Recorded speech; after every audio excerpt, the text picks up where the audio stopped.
وہ اپنی کتاب حضرت شاہ ولی اللہ اپنی کتاب الدر السمین فی مبشرات الامین میں درج کرتے ہیں. وہ فرماتے ہیں کہ میرے والد گرامی حضرت شاہ عبد الرحیم ان کا معمول تھا کہ وہ سالانہ حضور کی آمد کا جشن مناتے اور میلاد مصطفیٰ کی محفل سجاتے. اب ہوا کیا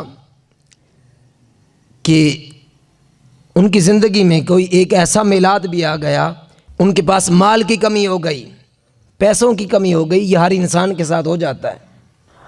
اب انہوں نے کیا کیا کہ حضور کے اس میلاد اور ولادت کے موقع پر حضور کے میلاد کا جشن منایا، مگر تبرک کے طور پر چنے تقسیم کیے. کیا کیا؟ تبرک کے طور پر چنے تقسیم کیے. اب وہ واقعہ ہو گیا، میلاد مصطفیٰ کی محفل ہو گئی. جب رات کو سوئے، آنکھ لگی، ادھر سے تاجدار کائنات حضرت شاہ عبد الرحیم ان کے خواب میں تشریف لے آئے. ان کے خواب میں تشریف لائے اور حضرت شاہ ولی اللہ فرماتے ہیں کہ میرے والد گرامی حضرت شاہ عبد الرحیم نے کہا، وہ فرماتے ہیں کہ میں کیا دیکھتا ہوں کہ میرے سامنے تاجدار کائنات بیٹھے ہیں، آپ کے سامنے ایک برتن ہے، برتن میں کوئی چیز ہے. میں نے دھیان سے دیکھا کہ وہ ہے کیا. میں کیا دیکھتا ہوں کہ اس کے اندر کوئی چیز ہے اور حضور اٹھا اٹھا کر کھا رہے ہیں. جب میں نے غور سے دیکھا تو وہی چنے تھے جو میں نے حضور کے میلاد کے موقع پر لوگوں میں تقسیم کیے تھے. اگر نیکی کی جائے، حضور کی آمد میں جشن منایا جائے دل سے، لوگوں کو دکھانے کے لیے نہیں کہ لوگ کہیں کہ واہ یہ تو بڑا سخی ہے، یہ تو بڑا عاشق رسول ہے. اگر وہ لوگوں کو دکھانے کے لیے کرتا ہے تو پھر اس کا اجر انما الاعمال بالنیات کے تحت ملنا ہے. لیکن اگر حضور کی محبت میں کیا ہے تو چاہے وہ چنے تقسیم کیے ہوں، حضور کی بارگاہ میں اس قدر مقبول ہو جاتے ہیں. حضرت شاہ عبد الرحیم فرماتے ہیں کہ میں دیکھتا ہوں کہ حضور میرے سامنے جلوہ افروز ہیں اور حضور وہی چنے جبا رہے ہیں، وہی کھا رہے ہیں جو میں نے دن کو تقسیم کیے تھے. پھر اسی طرح حضرت شاہ ولی اللہ محدث دہلوی وہ اپنا ایک واقعہ بیان کرتے ہیں اور اس کو انہوں نے اپنی کتاب فیوض الحرمین میں بیان کیا. وہ فرماتے ہیں ان کا معمول تھا، وہ اکثر مکہ شریف جایا کرتے تھے. وہ فرماتے ہیں کہ میں نے ایک دفعہ مکہ کا سفر کیا اور وہ موقع تھا میلاد کا.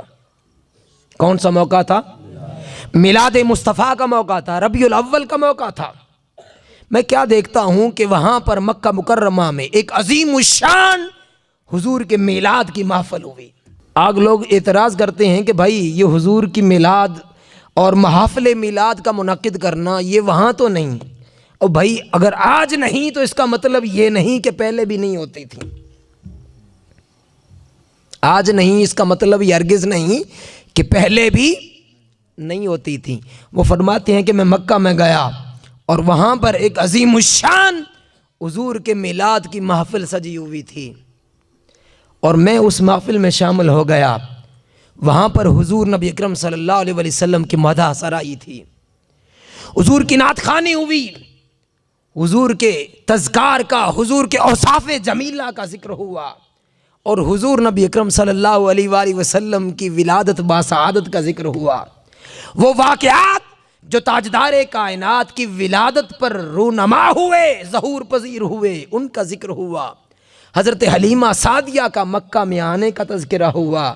حضرت حلیمہ سعدیہ کا حضور تاجدار کائنات کو لے کر اپنے واپس گاؤں میں جانے کا تذکرہ ہوا، بنو سعد قبیلے میں جانے کا تذکرہ ہوا.